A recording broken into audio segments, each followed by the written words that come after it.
Esse vídeo ele é curtinho, ele é para falar sobre a atividade de uma criação da sequência pedagógica. Quando a gente pensa em sequência pedagógica, nada mais é de que colocar no papel o passo a passo da sua atividade, com um livro, com uma matéria, com um tema. No nosso caso específico, é uma atividade com um livro, né? Um livro de literatura que vocês vão escolher. Um livro de literatura para uma turma específica e vocês vão montar uma sequência que vocês gostariam de trabalhar com esse livro para a turma. É uma sequência ideal, no geral a gente adapta, né? No dia a dia, assim, alguma coisa funciona, não funciona, mas é legal você ter um roteiro. Então a sequência pedagógica, ela é isso, ela é um roteiro com passo a passo que vai te guiar no trabalho com um livro.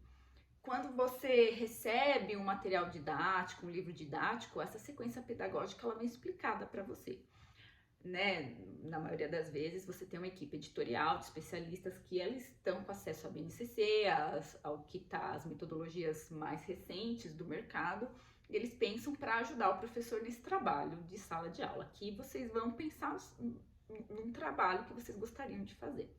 Então, o que eu recomendo sempre, quando eu vou escrever um material para o professor, eu sempre parto do mais geral para o mais específico e depois eu vou para o mais geral de novo.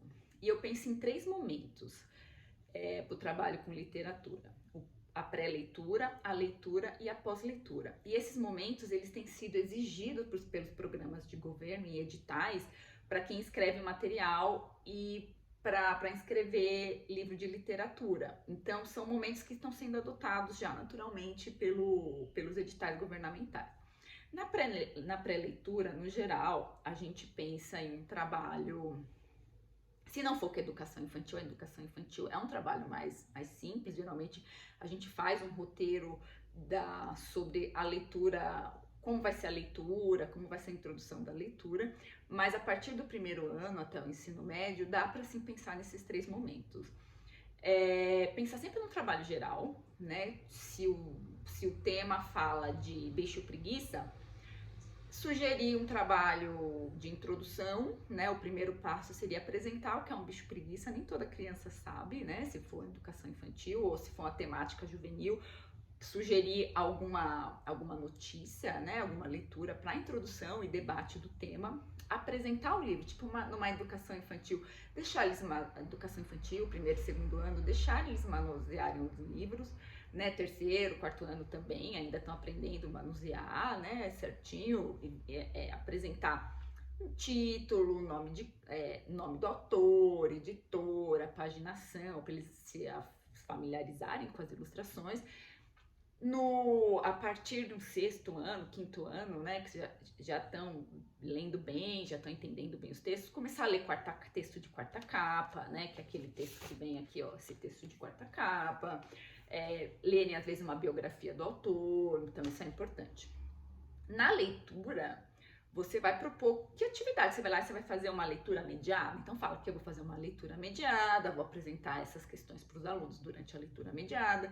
Ou se a leitura é com a faixa etária maior, a gente vai fazer uma leitura dramatizada do primeiro capítulo, ou a gente vai fazer uma leitura compartilhada, cada um lê um parágrafo, né? E depois os alunos precisam reler em casa com os pais, os responsáveis. E na pós-leitura, vocês vão olhar ali na BNCC, ver as habilidades de referência, o que vocês podem trabalhar ali nas habilidades de referência da BNCC. Você vai poder ver estrutura, personagem, narratividade, no ensino médio, interdisciplinaridade, por exemplo. Então, você pode ter um trabalho mais a fundo ou menos a fundo, dependendo da faixa etária dos alunos e da competência de leitura deles. E aí eu também sugiro um trabalho de produção, né, para eles se apropriarem do gênero que eles estão lendo. Se é a educação infantil, a alfabetização, fazer uma criação, um desenho, né, importante para que eles possam se sentir participantes da história e contar sobre o processo de criação, expor os desenhos. No ensino médio, no ensino fundamental, anos finais, se você lê um conto, que eles possam criar um conto em comunidade, um conto na internet. Então dá para usar várias ideias. A sugestão é que vocês não passem de 3 páginas, que vocês também usem a BNCC, então se apropriem das habilidades de referência da BNCC, Então, vocês vão precisar me citar as habilidades de referência que vão ser trabalhadas. Não precisam ser muitas, pode ser 2, 3. Se não tiver específica, vai para geral, porque sempre tem uma habilidade geral que dá para você usar. Mas sempre pensem na sua turma e no trabalho com a turma. Então, a turma é sempre o mais importante. Você ter o livro e pensar o trabalho que vai ser o melhor trabalho para sua turma. E sempre lembrar que é um roteiro. Adaptações sempre são feitas e sempre são bem-vindas, porque no dia a dia, quando você está lendo o livro, vai surgir outras questões e é normal. Se for um livro ilustrado, você pode também sugerir uma atividade para trabalhar as ilustrações, tá bom? Então, espero as atividades de vocês e espero que vocês tenham gostado desse processo, dessa apropriação. É uma visão bem rápida, né? Mas espero que vocês tenham gostado.